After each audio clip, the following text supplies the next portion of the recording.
Welcome to the Wokest Warren, where we have the Wokest Discourse. This is a special Minneapolis edition.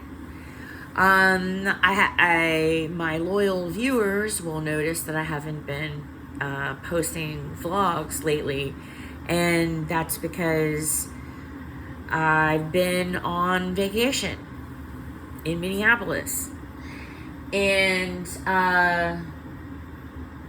I'll be back next week.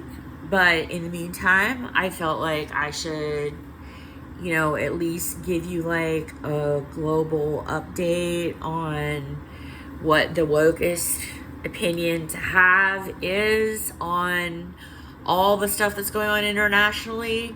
Okay. I'm going to go through it briefly. You probably already know we are still supporting a free Palestine. We are supporting the freedom of the people of Cuba, who are right now behind a blockade, much like the Palestinian people are. And South America is just on fire. But I don't feel like it's really my business to fuck with it because I don't really understand about it.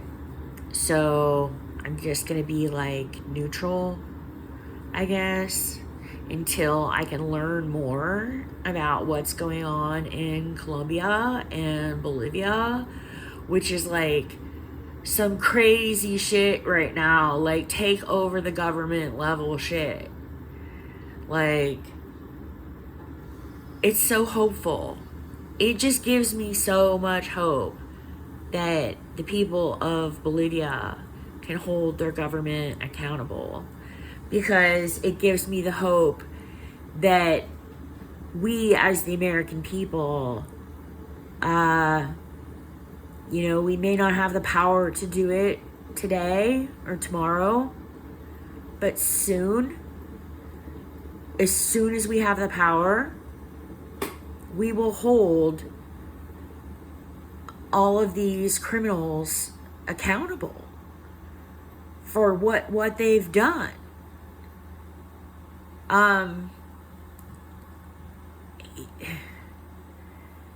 Like, we did this before with the Nazis, right? There's nowhere you can hide.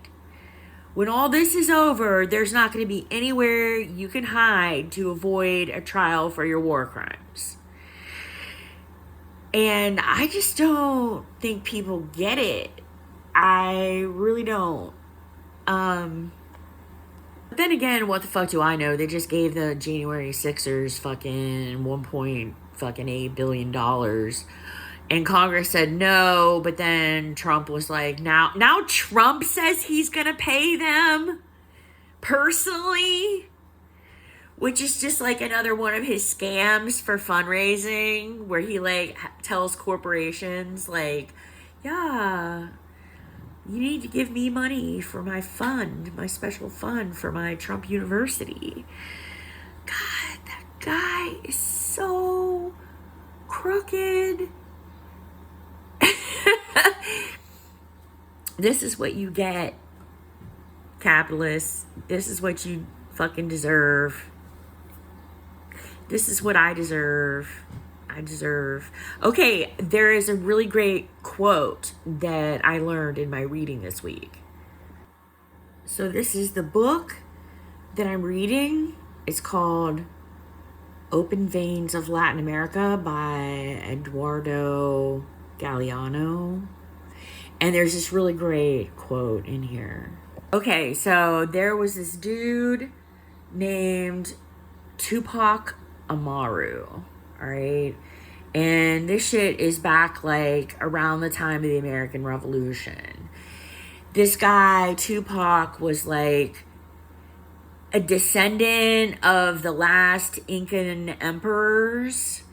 And he was like, yeah, fuck this. We're going to like overthrow, you know, the government. And he got, you know, he went around and got a bunch of people together to fight. And, you know, they made some ground, but eventually he was captured. And they tortured him and tried to get him to, you know, give a confession. I don't know why they always do that. Like, it's so dumb. It's so dumb. I prefer Che Guevara's method, which is to like just put a bullet in their head with your pistol swiftly.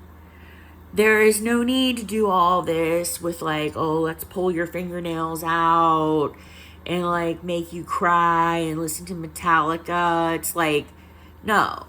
Like, I just don't understand war crimes. I really, really, really don't. But there's this guy, Tupac Amaru, who, being from Ohio, reminded me a lot of our hero, Tecumseh, who was a great leader of a confederation of Native American nations, people. They put together a confederacy of different nations. Like they had the Wyandot and the Shawnee and the Delaware and, you know, whatever. They put all of these Ohio Valley area nations together, and we're going to fight off the European settlers, the American government. And they got guns and shit from the British to do it. They were like, yeah, like they were fully funded by the British. And people don't realize that if that war had gone the other way, that Warren, as you know it today, would not exist. It would not exist. The whole state of Ohio would be in an Indian nation. And I know my ancestors probably would have not moved here because just industrial development would have probably happened a lot differently if there was an international border between Pennsylvania and Ohio. Anyway, so Tupac Amaru did what Tecumseh did and went around to all the outlying areas of people that used to be part of the Inca Empire and was like, you know, we need to join forces and fight off this colonial oppressor. And everybody was like, yeah, man, that's cool. And joined. Because, like, they had the situation really, really bad. Like, they were enslaved. They were slaves. So it was like, what do you have to fucking lose? You know, like, you could join this army where at least now you're not a slave anymore, you know, and fight for your freedom. I mean, it would be a pretty compelling argument for me. I don't have to say one way or the other of like, I would do this or I wouldn't do that or whatever because I'm mentally ill and there's no way I can be a soldier. You know what I'm saying?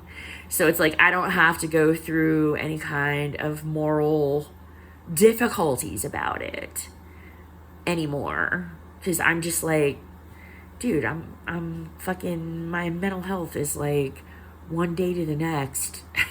I'm just like, you know, I mean, not that I haven't been doing well lately. I've been doing really well lately, and this vacation in Minneapolis definitely has helped.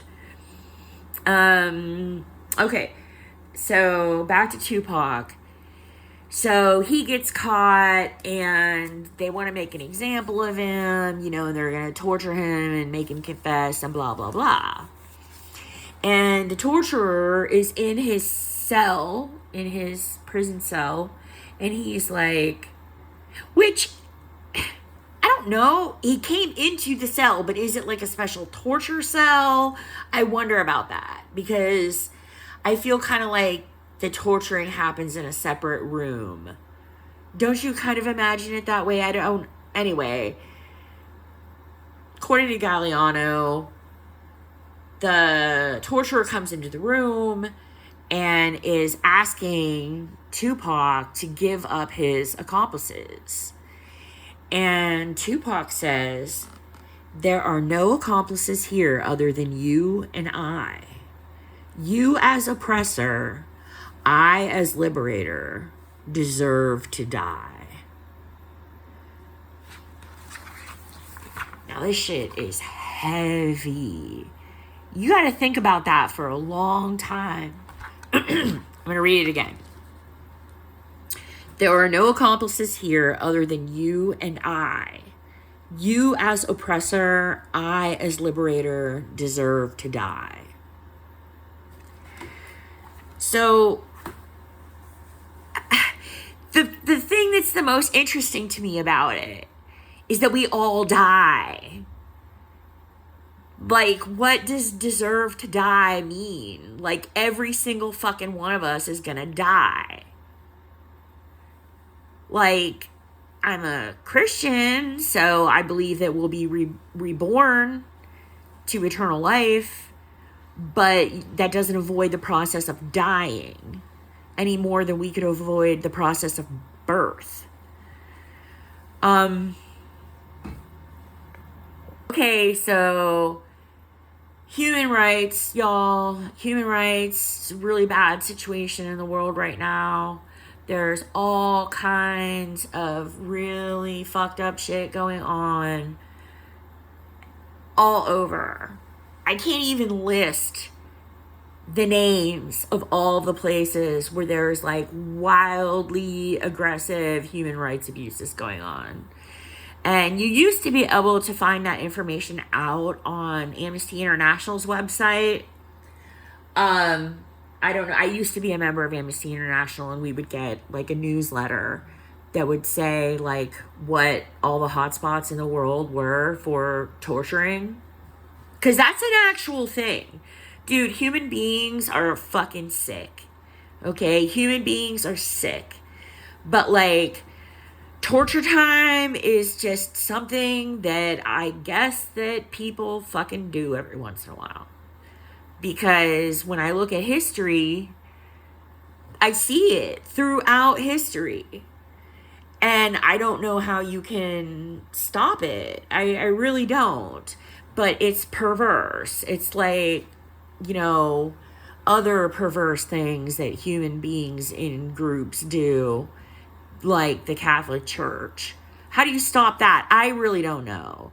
I think the Catholic Church should be fucking dissolved. I think if they can't fucking figure out how to stop fucking doing it, then maybe you should, like, stop putting yourself in a position where you're going to have easier access to victims. I don't know why anybody doesn't think about that. Like, why aren't there Catholics who are like, we should dissolve the church? Like, we are fucking evil. Why? I don't know. Like, I just left the Catholic Church. I just was like, fuck this shit. That's whatever. Like, I'm not going to take on the fucking whole Catholic Church. It's pointless. I mean, it's still America. I still have a right to live my life and not worry about what the fucking Pope says. Like, you know, it's kind of like, you used to watch Entertainment Tonight, and they would, like, tell you, like, what Madonna says. And it's like, who gives a fuck what Madonna says? Right? Like, who the fuck? Like, I don't give a fuck what Madonna says. And now it's like, the fucking Secretary of the Department of Defense, and you're like, I don't know. Ever since Colin Powell, I can't take any of these fuckers seriously. None of them. None of them. There's that Ukrainian guy. Yeah, I don't even fucking trust him. Okay, other shit that's going on in the world, oil crisis. By the time you watch this video, like, it will have, like, the ceasefire will have been broken like 17 more times. So, I'm just gonna say, like, what won't get old is that this entire fucking war with Iran is totally fucking pointless. And it was a huge mistake. And it is a mistake that should have been fucking obvious and would be obvious if you hadn't completely gutted the State Department. You would have the advice of people that have been doing this shit for a long fucking time. Like, that's the thing that is just crazy about Trump, is like, he doesn't even like want to listen to what the CIA tells him. He's just like, no, I'm going to do my own thing. Gonna fucking dictate international policy just from the hip. Just whatever I happen to think that day. You know, because that's good governance. Happy Pride, y'all. I don't know that I'm going to really be back in motion for June. So if I don't see you at Pride, I don't know, just like keep being gay, I guess. What is a good like belated Pride message? So yes, okay, so if you're watching this and it's Pride, like, I'm sorry, I'm still on vacation. I do Pride in Minneapolis. Right now is Pride Month in Minneapolis, and I'm staying in a neighborhood called Loring Park. And Loring Park is the historic center of Pride. It was where they held the first Pride. And there still is a Pride that is held in the park. But, like, some people are pissed because there's, like, cops and, you know, corporate shit or whatever. So there's, like, the historic Pride. And that happens in Loring Park, which is right where I live. Right now. When I'm not in Ohio. I'm staying in Minneapolis. In this incredibly gay neighborhood where there is drag every night, maybe also during the afternoon sometimes. Like, wonderful gay bar, like 2 blocks away from the house. And guess what? You can even smoke cigarettes. They have this patio that has a roof on it with like outdoor heaters. It's fucking amazing. Love that place. Yeah. So I wear my Pride shoes every day, and I am just marching gaily forward, I guess, through the month of June if I don't see you. Okay, I'm going to explain something to y'all about the global oil crisis, because I don't think that a lot of, like, my friends and family grasp the situation. So I'm going to talk about that, but I'm going to do it in a part 2 video. And thanks for watching.